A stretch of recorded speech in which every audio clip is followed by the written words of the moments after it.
The previous video ended with these questions. And the expectation was this was A, B, and C, and your job was to match them. So what we're going to do is I'm going to walk you through the process, and I want you to be able to tell me how you did with those.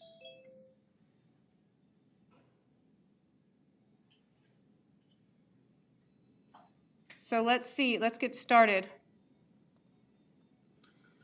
Now, I'm going to be honest, this is typically how you're going to see domain and range. It's going to be a matching or multiple choice, okay?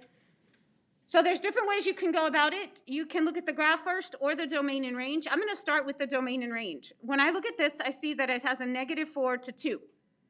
So we're talking about the x-axis, which is here, going from -4 to 2. So when I look at my graphs, my three choices here, I see this one is from here to here. Well, the left side is way further than -4, so that one would be out. Now I'm going to go to B. This one goes from here to here. That looks like it could be -4 right there. As a matter of fact, it probably is. And this looks like it could be 2. So does that look like it has a range or the axis goes from -4 to +2? Sure. When I look at C, though, C has those arrows at the end. That means it's going to go on forever. So by looking at my graphs, the best one is going to be B for that one. And of course, you can also check your range.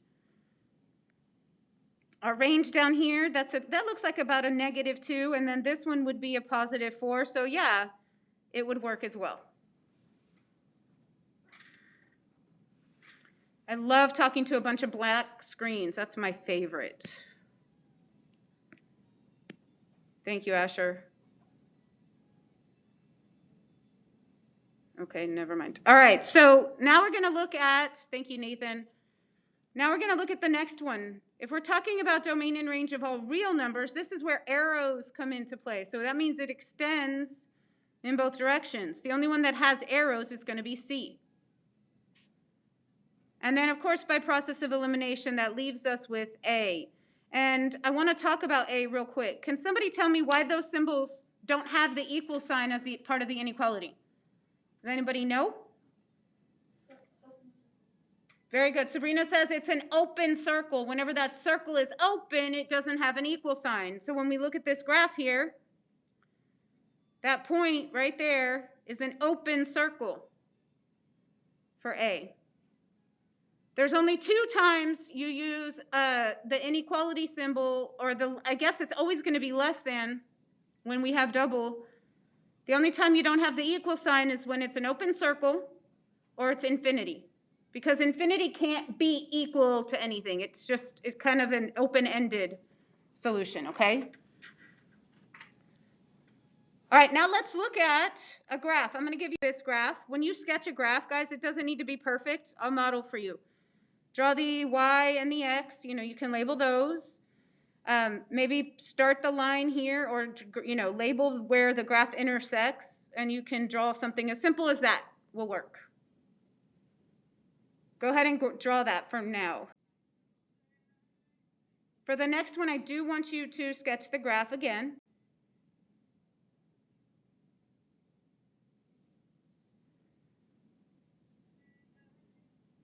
And just label that coordinate there. The coordinate is 0, -3.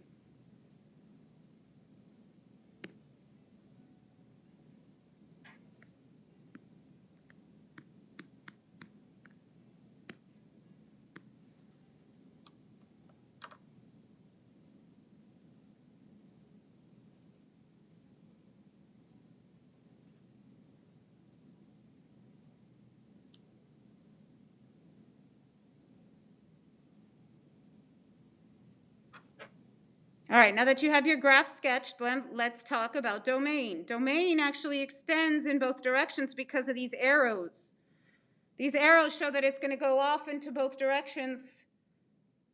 So this one, we can use the infinity symbol, but really, in this case, we're talking about all real numbers. You can say it goes from negative infinity. Whoops, that got a little ugly. To infinity, but it's going to be typically this all real numbers that we're looking at because it does go in both directions.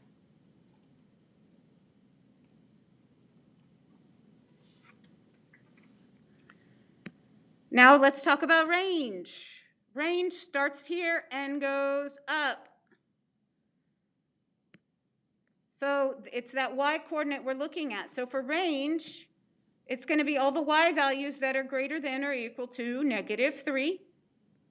Or if we're going to use the double inequality, it would look like that. -3 up to infinity. And I say up to infinity, but remember, it doesn't stop. It's kind of like open-ended. It just goes, which is what those arrows show us.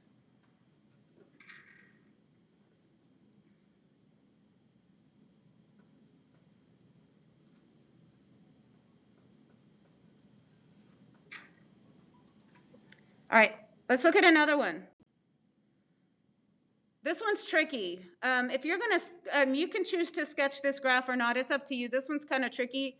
If you're gonna sketch it, the points that we're looking at, this is -2, 2. This one is 1, -1. Here, this would be 3, -1. And then this would be 3, 1. If you just graph those 4 points, you can connect them. So when you create your sketch, you can just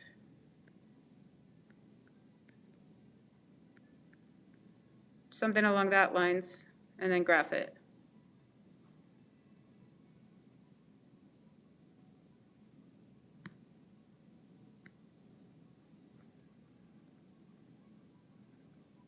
Sorry, I have to erase it or else I don't have space.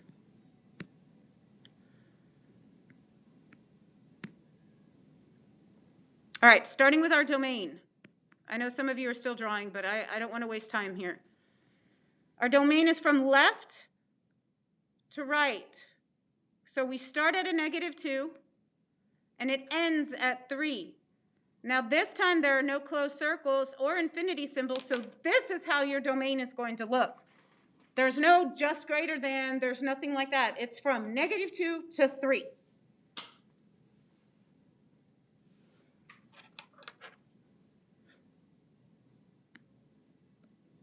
When we talk about the range, the lowest value is here, the highest is here. So when we talk about range, range is going to be from -1 to a +2, and then everything in between.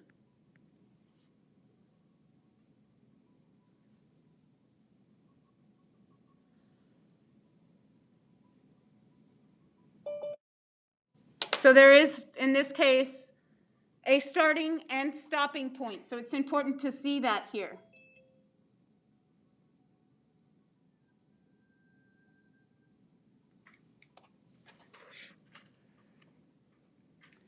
All right, the next one I want you to try on your own, and then we will check it together. I'll give you that, and then I'll check it. Equal to 1.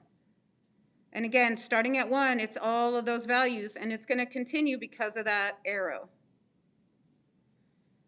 But just to reiterate, these will be when you have those infinities, these are going to be the ones that are most common. Today your assignment is matching, which is what you're going to be doing mostly with domain and range. You're never going to physically have to write domain and range. So it kind of works itself out that we're doing, the distance learning because it makes it easier to do multiple choice. So with that being said,